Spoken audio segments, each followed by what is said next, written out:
Hi, hello everyone, and welcome to another video. Today I thought I would do something a little bit different and do a sit down video. A few weeks ago I put on our Instagram story to send us in some questions, and is inundated the right word to use? Probably. The response was phenomenal. So many questions, a lot of really kind of technical in-depth ones as well, which I'm really excited to kind of dive into, and then a lot of general wanting to know basic stuff. So yeah, without further ado, let's get into today's video. The most common one was probably how I got started, what made me want to start my business, all that kind of thing. Initially, I just started it as a hobby.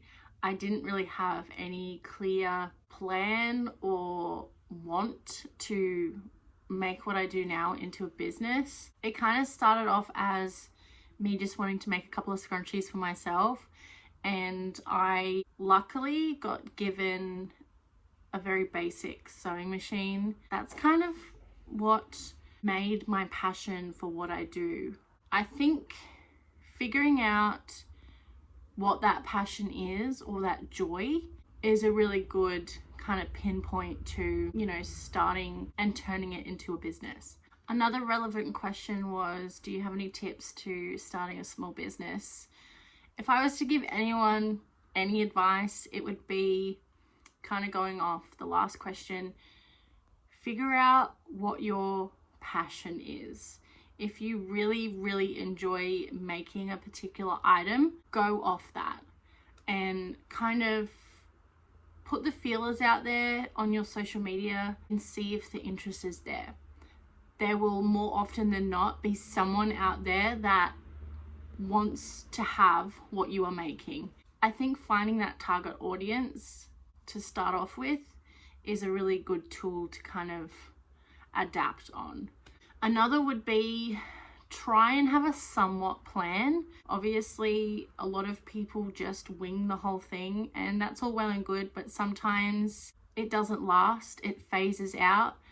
There's new trends coming in all the time, and if you're just winging it, you kind of don't have that sustainability that you need. I think it's really important to have some kind of structure that you can always go back to if needed. What is the reasoning behind Stellar Moon? I had a few of these questions, and I don't really speak about it much, but the whole reason behind Stellar Moon Handmade is the universe is endless, which means the possibilities are endless. It's all about empowerment and reaching for the stars, pardon the pun, and I kind of wanted to showcase that in some way into my business name, and Stellar Moon kind of just went together and I liked the sound of it. On a more personal level, I kind of took inspiration from my late sister in this whole decision, and she was always a very big light in everyone's life. Try not to get emotional. I think showcasing that part of her in small ways in my business was something that I always wanted to do, and the reasoning behind my business and the name of it showcases that, and that's how Stellar Moon was born, essentially. What's something you would tell yourself if you were just starting out? I really like this question, and I really had to think about it because it's really hard and can be quite technical. I think I would not just tell myself this, but starting your own business is amazing, and there's a lot of pros that comes along with that. If I was to tell anyone, including myself, if I was just starting out, accept the downsides to running a business. It's not all sunshine and rainbows and lots of sales. There is a lot of time spent on your own. It can be quite isolating, and even though you will find people along the way that have experienced similar to you, or they have a similar business, that you can relate to and talk to about all this kind of thing, you're doing a lot of it on your own. And if you're lucky enough to have help, that's fantastic, but that's not always the case.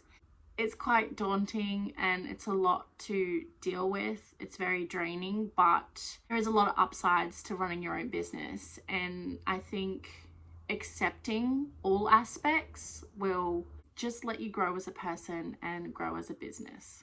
I had a few questions pop in every now and then when I was going through the list of like, what kind of money do you make? You know, supplier questions. And those are the sorts of things that I personally won't share. And that is, it's a very kind of direct question. And I mean, for people out there that don't really necessarily care about what people know and don't know, that's up to you. In terms of suppliers, a lot of the time I'm quite happy to share where I've sourced a particular material from, because a lot of the time it's just Spotlight and hello. You know, places that I've researched and looked into quite in depth, those kinds of things I won't share because, you know, it takes a lot of time and resources to find those particular companies or places. I think keeping some things to yourself as a small business is a good thing. And I'm all for helping anyone who reaches out or needs it, but there is a very fine line with what I will divulge and stuff like that. Is this your full-time job?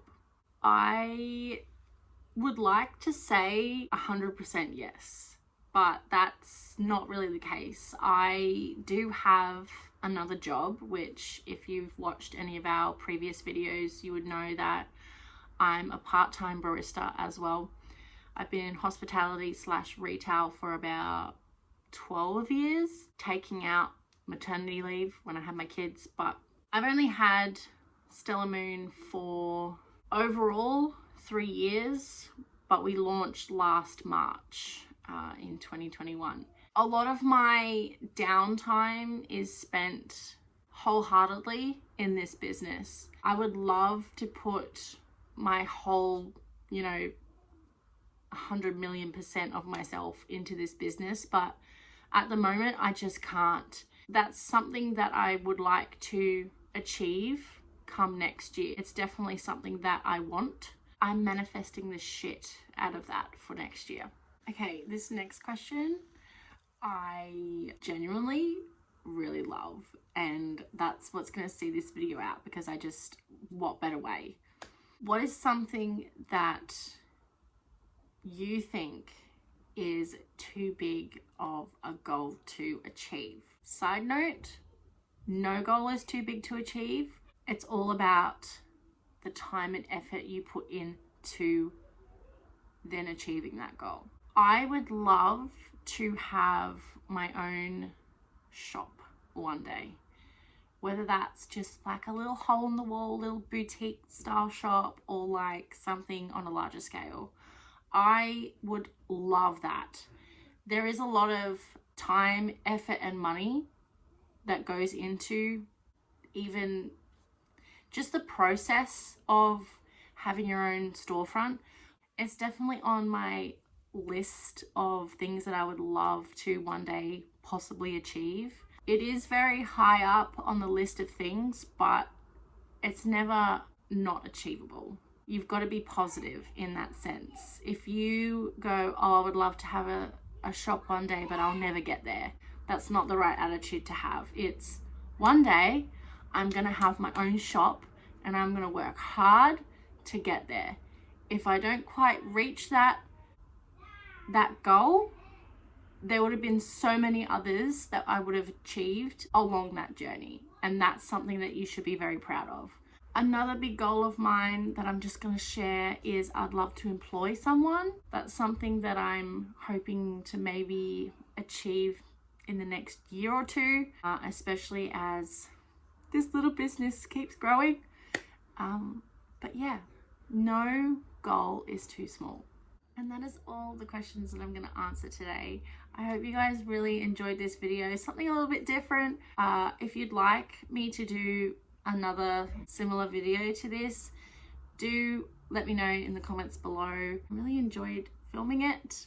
If you have not yet subscribed to us, I'd really appreciate it if you did, so then you get notified when we upload next. Like this video, and I will see you in our next one.